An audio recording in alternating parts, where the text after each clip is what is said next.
ताई ऐका ना प्लीज, माझी नोकरी जाईल. नाही नाही प्लीज प्लीज नाही नाही नाही आता नाही ऐकणार सर. एक लास्ट ऑप्शन म्हणून आले होते तुमच्याकडं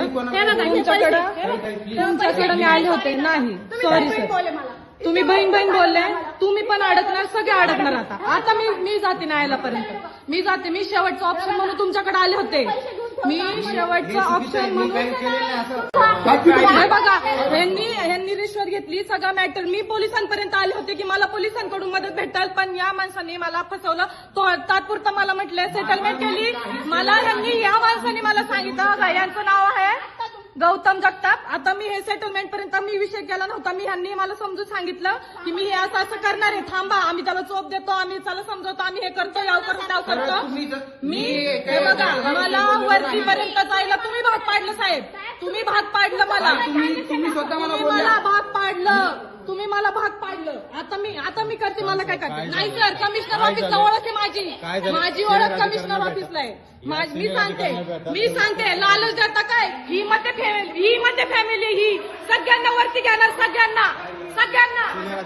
अडकवणार.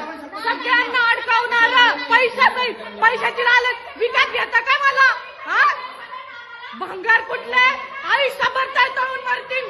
हे सगळं सोशली मी व्हायरल करणार. साहेब तुम्ही चुकीचं केलं, मला 100% डाऊट होता. तुम्ही जेवढा वेळ मला बसून ठेवला. हे बघा, ह्यांनी रिश्वत घेतली, सगळा मॅटर. मी पोलिसांपर्यंत आले होते की मला पोलिसांकडून मदत भेटेल, पण या माणसाने मला फसवलं. तो तात्पुरतं मला म्हटलं सेटलमेंट केली. या माणसाने मला सांगितलं यांचं नाव आहे गौतम जगताप. आता मी हे सेटलमेंट पर्यंत मी विषय केला नव्हता. ह्यांनी मला समजून सांगितलं की मी हे असं करणार आहे, थांबा, आम्ही त्याला चोप देतो, आम्ही त्याला समजवतो, आम्ही हे करतो, याव करतो. मी हे बघा, मला वरतीपर्यंत जायला तुम्ही भाग पाडलं साहेब, तुम्ही भाग पाडलं मला, मला भाग पाडलं, तुम्ही मला भाग पाडलं. आता मी करते, मला काय करते. नाही सर, कमिशनर ऑफिसला ओळख आहे माझी ओळख कमिशनर ऑफिसला आहे. मी सांगते लालच जाता काय, ही मध्ये फॅमिली ही सगळ्यांना वरती घेणार, सगळ्यांना अडकवणार. पैशाची लालच विकत घेता काय मला? भंगार कुठले, आयुष्यभर तळतळून मरतील. हे सगळं सोशली मी व्हायरल करणार. साहेब तुम्ही चुकीचं केलं,